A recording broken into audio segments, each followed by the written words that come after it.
Hi guys, welcome back to my channel. అందరూ బాగున్నారా? నేనైతే బాగున్నాను. ఫస్ట్ టైం కనుక వీడియోస్ చూస్తుంటే సబ్స్క్రైబ్ చేసుకోండి. అలాగే పక్కనటువంటి బెల్ బటన్ టచ్ చేయండి. అప్పుడు నేను పెట్టే వీడియోస్ అందరికన్నా ముందు మీ ఫోన్స్కి అయితే వస్తాయన్నమాట. సో ఈరోజు వీడియో ఏంటంటే 20 ఏళ్ళు ఉన్న మరిది 45 సంవత్సరాలు ఉన్న వదనికి లైన్ వేయడానికి చూడడం, వదన్తో సెక్సువల్గా కలవాలని ఆలోచన రావడం, దీని గురించి ఒక వీడియో చేయమని చెప్పి అడిగారనమాట. సో ఎప్పుడు డిఫరెంట్ కంటెంట్స్ పైన వీడియోస్ చేస్తూ ఉంటాను. బట్ ఈరోజు ఏంటంటే మీరు అడిగిన కంటెంట్స్కి సంబంధించింది కూడా వీడియోస్ రూపంలో అందిస్తూ ఉంటానన్నమాట. సో చూడండి, నచ్చకపోతే స్కిప్ చేసి వెళ్ళిపోండి, నో ప్రాబ్లం. నచ్చిన వాళ్ళు మాత్రమే వీడియో ఎండ్ వరకు చూడండి. అలాగే నచ్చితే కనుక లైక్ కూడా ఇచ్చి వెళ్ళండి. నాతో మాట్లాడాలనుకుంటే call me for app download చేసుకొని అందులో నా ఐడి Raji1133@3 అనమాట. ఐడి కనుక కాల్ చేసినట్టయితే నాతో అయితే మాట్లాడచ్చు. డౌట్స్ ఏదైనా ఉన్నా సరే క్లారిఫై అయితే చేసుకోవచ్చు అనమాట.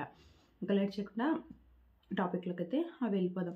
జనరల్గా ఏంటంటే అంత వయసు ఉన్న వదనతో చిన్న వయసు ఉన్న అబ్బాయి ఎందుకు ట్రై చేస్తాడు అనే దాని గురించి తెలుసుకున్నాం. ఈ వీడియో ఎవరిని ఉద్దేశించి కాదు, జస్ట్ ఒక ఇన్ఫర్మేషన్ కోసం, అవగాహన కోసం మాత్రమే చేయడం జరుగుతుందన్నమాట. ఈ వీడియో వల్ల కొంతమంది తిట్టుకోవచ్చు, బట్ నో ప్రాబ్లం. ఇంకా లేట్ చేయకుండా టాపిక్లోకి అయితే వెళ్ళిపోదాం. జనరల్గా ఏంటంటే ఇప్పుడు అంత పెద్ద ఆయన అంటే ఆ అబ్బాయి కూడా పెళ్లి కాలేదన్నమాట ఇంకా. సో అంత ఆమెను ట్రై చేయడానికి మెయిన్ కారణం ఏంటంటే ఇతనికి ఇంకా పెళ్లి జరగకపోవడం. అంటే జనరల్గా అబ్బాయిలందరికీ తెలిసిన విషయమే, తొందరగా సెక్సువల్ కోరికలు అయితే వస్తూ ఉంటాయి. 16-17 సంవత్సరాలకైనా అబ్బాయిలకి వైట్ డిశ్చార్జ్ నైట్ టైంలో అవుతూ ఉంటుంది. జనరల్గా మనకి చాలా వరకు ఫస్ట్ క్లాస్ నుంచి 10th క్లాస్లోనే మనకి సబ్జెక్ట్ అనేది ఉందన్నమాట. 16-17 సంవత్సరాలకి వాళ్ళకి వైట్ డిశ్చార్జ్ అయిపోవడం, నైట్ పడిపోవడం అనేది ఉంది ఆ టాపిక్ పైన. అలా పడిపోతుంది కాబట్టి సో ఈ అబ్బాయికి తొందరగా పెళ్లి చేయకపోవడం. ఇంకొకటి ఏంటంటే వాళ్ళు వైఫ్ అండ్ హస్బెండ్ రిలేషన్లో ఉన్నప్పుడు చూడడం, అది పక్కన పెడితే ఒకవేళ ఇంకా వాళ్ళు ప్రేమగా మాట్లాడుకున్నప్పుడు కానీ, ఒకరినొకరు హక్ చేసుకున్నప్పుడు కానీ, లేదా ఒకరిపైన ఒకరు చేతులు వేసుకోవడం, ఏదో ఒక సమయంలో హస్బెండ్ అండ్ వైఫ్ ఖచ్చితంగా ఒకరినొకరు పట్టుకొని ఉంటారు. అలాంటివి ఈ అబ్బాయి చూడడం, ఈ అబ్బాయి కూడా ఫీలింగ్స్ రావడం, కోరికలు కడగడం, ఇలాంటివన్నీ కూడా జరుగుతూ ఉంటాయి ఒక ఇంట్లో ఉన్నప్పుడు.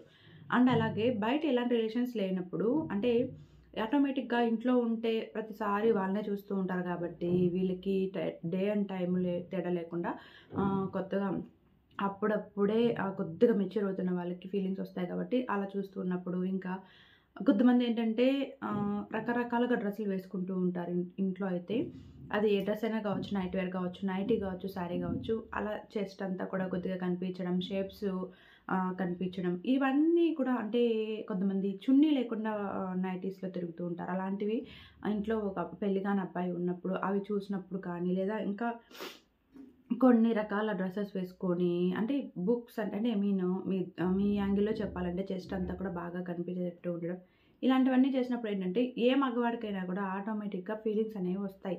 కలవాలనే కోరిక అయితే వస్తూ ఉంటుంది. బట్ మనం ఇద్దరిని తప్పు పట్టలేము. ఎందుకంటే ప్రతిసారి అమ్మాయి అన్నీ కప్పుకొని పని చేయాలంటే కష్టం. అలా అని ప్రతిసారి అలానే ఉండాలంటే ఇబ్బంది. కాబట్టి ఆ అబ్బాయి కూడా ప్రతిసారికి అంటే మన వదిన అనుకొని, మన వాళ్ళు అనుకొని ఉండాలనుకోవడం, అంటే కంట్రోల్ చేసుకోవడం కూడా అబ్బాయి వల్ల కూడా కాదనమాట. సో దీనికి సొల్యూషన్ ఏంటంటే ఖచ్చితంగా అలాంటి పెళ్ళిగాని అబ్బాయి ఇంట్లో ఉన్నప్పుడు, రిలేషన్స్ వాళ్ళు ఉన్నప్పుడు, అంటే పెళ్ళైన వాళ్ళు ఉన్నప్పుడు ఖచ్చితంగా జాగ్రత్త అనేది తీసుకోవాలి. వాళ్ళ ముందర ఎలా బిహేవ్ చేయాలో అలా బిహేవ్ చేయాలి.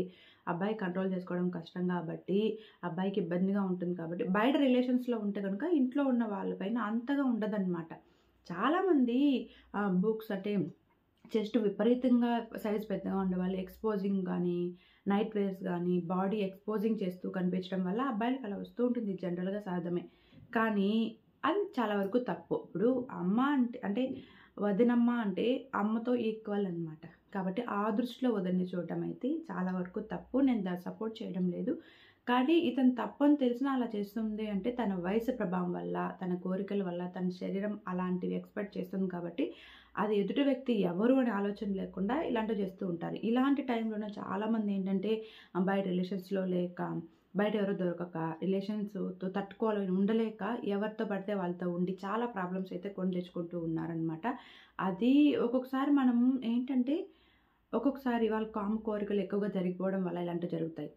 ఇంకొక విషయంకి వస్తే కనుక వాళ్ళు తట్టుకోలేకపోవడం వల్ల ఇలా జరుగుతుంది. ఇంకొంతమంది అయినా కావాలనే అన్ని సౌకర్యాలు ఉన్నా కూడా బయట వెళ్ళి తప్పు చేసి గర్వపడే వాళ్ళు కూడా ఉంటారనమాట. నేను చెప్పిన వీడియో కొద్దిగానే మీకు క్లారిటీ వచ్చింది అనుకుంటూ ఉన్నాను. Thank you for watching this video. Take care and bye.